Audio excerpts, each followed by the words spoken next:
Hello. Okay, and welcome to Tom Talks About a Poem.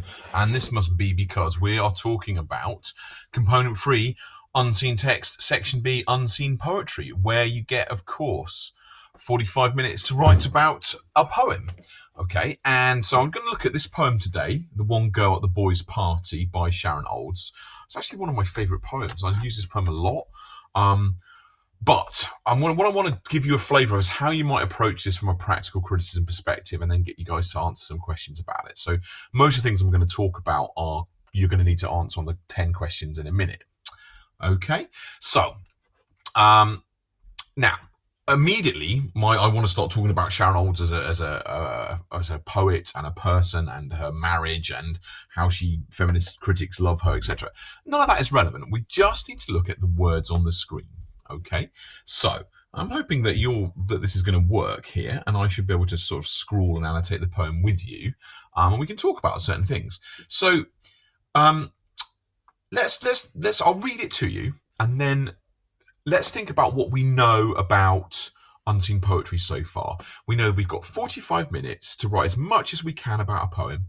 Hopefully, we can write maybe 2-3 sides of A4. Maybe we can write 3 good points. Think of it as a 3-part meal again: starter, main, pudding, 3 main arguments, and we can comment on whatever interests us as long as we can prove that we can understand what the poem is about. Okay, let the poem speak to us as a person rather than we impose meaning on it. That is what Stephen Purcell, your chief examiner, would want to see in your responses, and he is adamant that every time I see him.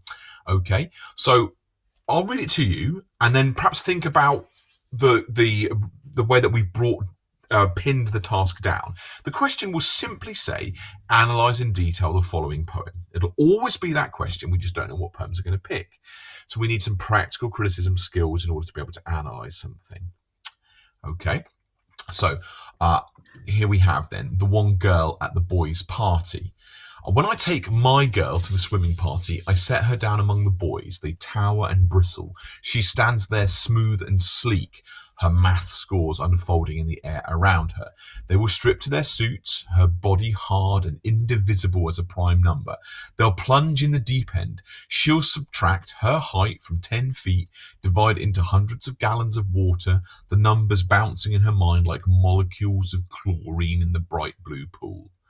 When they climb out, her ponytail will hang its pencil lead down her back. Her narrow silk suit with hamburgers and French fries printed on it will glisten in the brilliant air, and they will see her sweet face, solemn and sealed, a factor of 1, and she will see their eyes, 2 each, their legs, 2 each, and the curves of their sexes, 1 each, and in her head she'll be doing her wild multiplying as the drops sparkle and fall to the power of 1,000 from her body.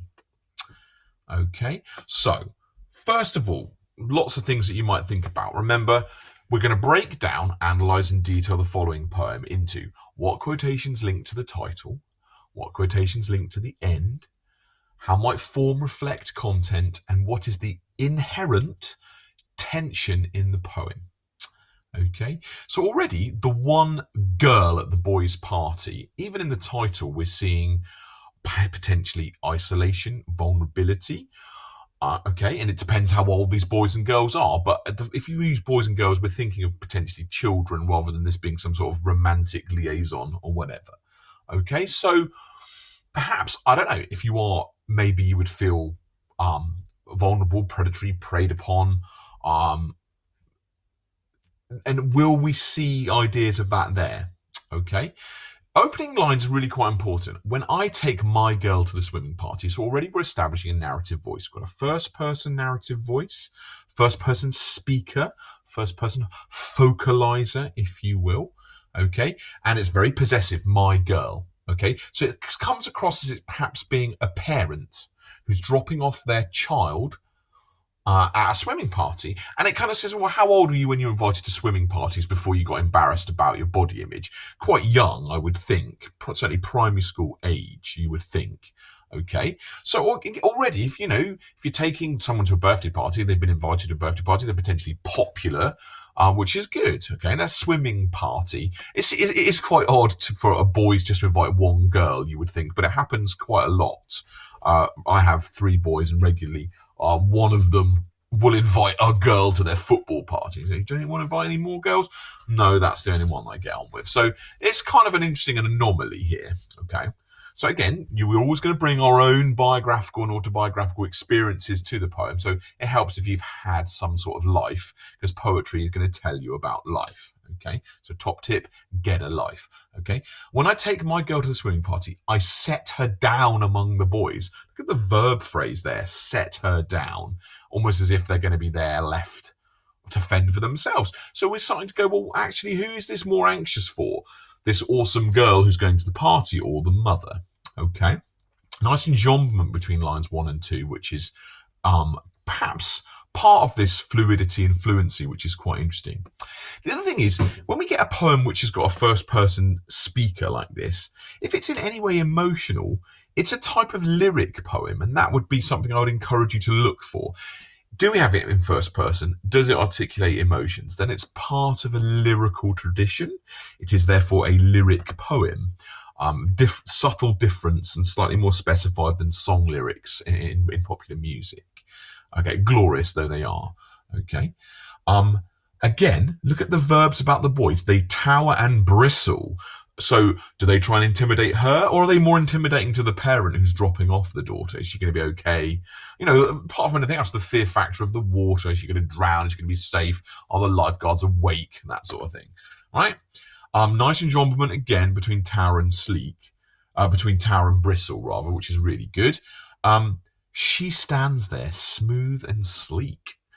You know, she's young, she's healthy. Obviously, she's a swimmer, so particularly agile, nimble, lithe. And so the sibilance there of she stands smooth, sleek enhances the characterization of the girl. Okay, you don't need to know anything about Sharon Olds to say any of this. It's just how the poem is speaking to you, isn't it? Her math scores unfolding in the air around her. Now, what I quite like about that is I view that as quite positive characterization of the girl. She's not just a smooth and sleek body in a swimsuit, you know, becoming a beautiful young woman. What we have here is that she's intelligent, you know, and we can see that already these boys may have met their match. She is quite a positive characterization of an intelligent, beautiful young girl. Okay. Unfolding in the air around her, is that just they know that, oh, she's the clever girl from school? Or is that, I don't know, the unfolding you could look at in more than one way? Okay, you know, we want you to be able to find the nuances in the poem. We just don't want you to miss the major thrust of what the poem is about. Okay, so you can write about what you like, but if you said that this is a poem about intergalactic space battles, you'd be wrong and you'd get a U, no matter what features you found. Okay, but at the same time, what's unfolding here is that the parental competency, you know, is it just they're impressive and people know that she's bright? Okay, they will, and look at the language here. They will strip to their suits. I think if there's an anxiety about body image and nudity, you know, swimming is standing in a puddle of other people's urine in your underwear, after all, and it can make people feel completely vulnerable. But who's more vulnerable here? Is it the parents? But the modal auxiliary verb will, there's a sort of certainty about that. Strip is a verb with not sexual connotations, but it has a role in other arenas of gender relations. Okay. Her body hard and indivisible as a prime number. It's a type of eulogy in a way, this poem. It's eulogizing how awesome the girl is. Okay. And, you know, prime numbers are special. The daughter is special, you know, indivisible. Perhaps the parent doesn't want to be divided from the daughter and doesn't want to give her away to these boys. But it's not just the boys' swimming party that she's going to have to give her away to over the years. Other parties will come along, dances, husbands, partners, etc., which will divide the relationship between the speaker and the daughter. Okay, they'll plunge in the deep end. Plunge is really good, isn't it? Boys will dive in head first. she's a little bit more cerebral, a little bit more thought-provoked, really. She'll subtract her height from 10 feet, divide it into hundreds of gallons of water. She'll work out, is there room for me to dive in without bumping my head on the bottom of the pool? Boys just leap in. Okay, so it's a celebration of not feminine superiority, but how boys and girls are potentially different for whatever reason. Okay, and again, it's characterizing the daughter as being pretty awesome. The numbers bouncing in her mind like molecules of chlorine in the bright blue pool. Nice simile there in line 10, which is really quite interesting.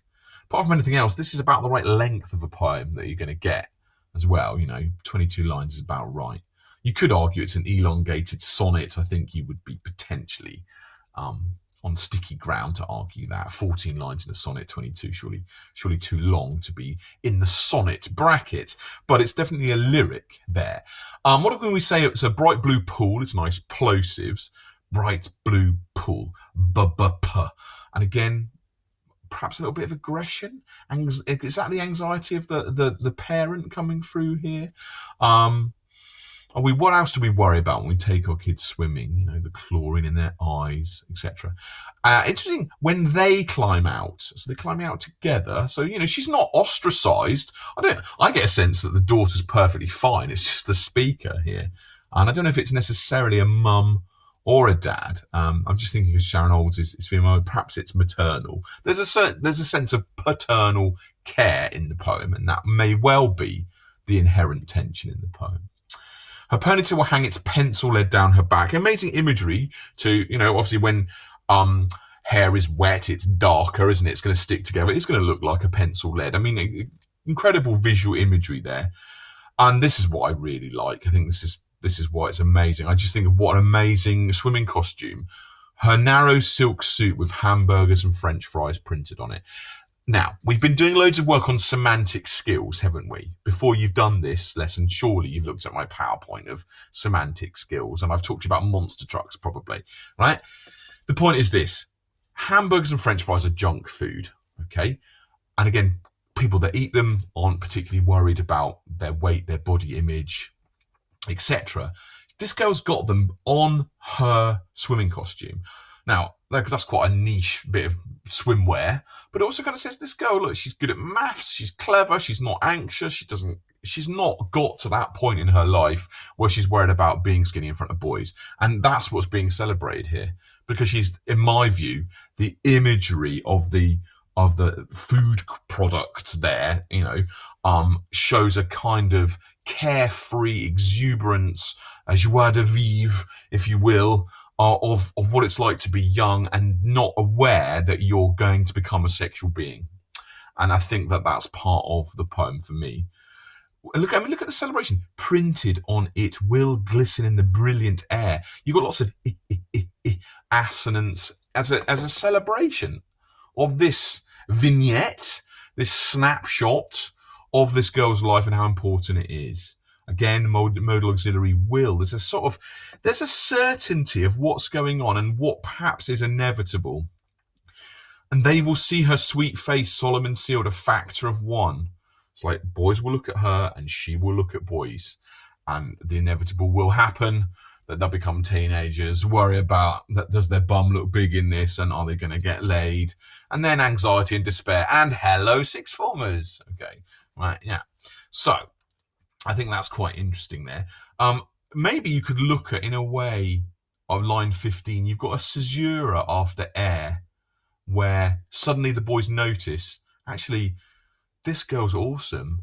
She's, as we've seen, smooth, sleek, clever, confident, and boys will eventually notice that. Is their kind of realization and potential fear. So you could argue that the caesura in line 15 is perhaps the pivot of the poem. And sometimes in a poem, we call the pivot the volta of the poem. Or if you're not too sure whether it is a volta or not, you can say it functions as a volta. Tick for AO2, lovely. Okay? And they will see a sweet face, Solomon sealed, a factor of one. At the moment, he is a factor of one because she's single, because she's too young to be in a relationship and indivisible from the parents. She will see the rise and the inevitability that she will look at boys' bodies. See their eyes, their legs, and the curves of their sexes. You start to look at their trunks to go, what's in the trunks? Okay.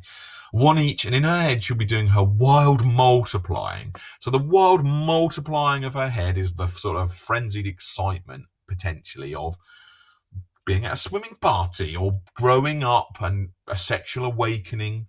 There's a sort of nascent sexuality in the poem here, and it's not done in a creepy way. It's just done in an inevitable rite of passage, growing up, coming of age type scenario, I think.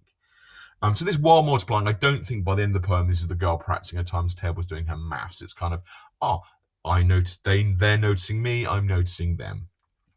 As the drops sparkle and fall to the power of 1,000 from her body.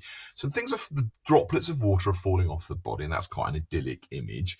But it's kind of like she's shedding this kind of child's skin, almost chameleon-like here, which I think is quite interesting. So she's a tremendously empowered, confident girl, but her body, look how the body is the longest line of the poem, which is across the page, which is a good thing to look at. And in a way, it's a poem about women's bodies in the becoming there, which I think is quite interesting. And then the end stopped line after body, the sort of sense of finality and closure is kind of, look, this is inevitable. Let's celebrate it. Let's be honest about it. If a parent wrote this about you, it would be an incredible ode, in a way, a kind of celebration, all the rest of it.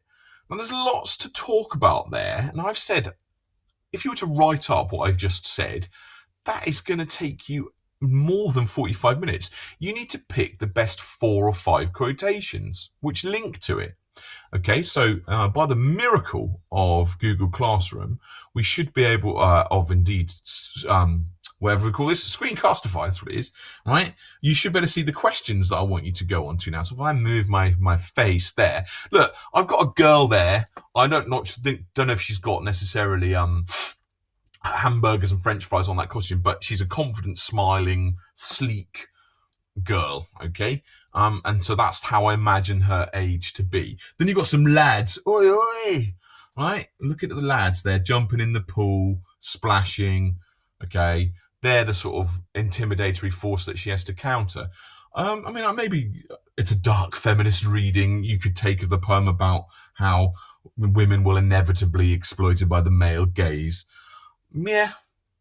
Yeah, but I think you could say that, but there's more tenderness there. Let's look at these questions. I bet you I've talked about all of them, but were you listening? This is what's known as fun, okay? So, collect quotations which suggest the speaker appreciates the girl. Okay, come on. I want to see these in your unseen poetry workbooks, okay?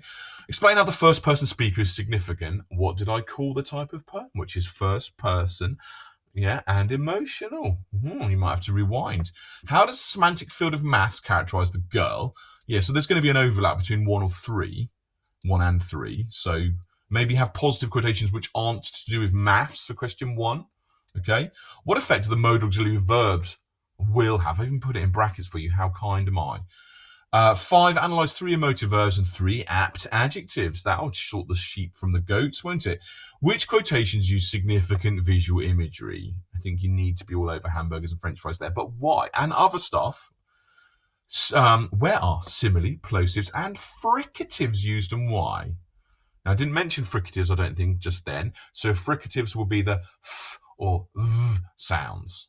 Okay, often spelled with F's and V's and PH. Okay. Analyze significant caesura and enjambment. And think about maybe where the caesura is a volta. 8. 9. Why does body end stop the poem on the longest line? Pretty sure why I said that. And what is the inherent tension in the poem? This isn't English literature. This is listening, isn't it? Okay. I think it's pretty straightforward. Any problems? Of course, I am probably in a Google Meet right now, so you can find me, or you can give me an email. My name's Tom Voden. That was Sharon Olds. Good night.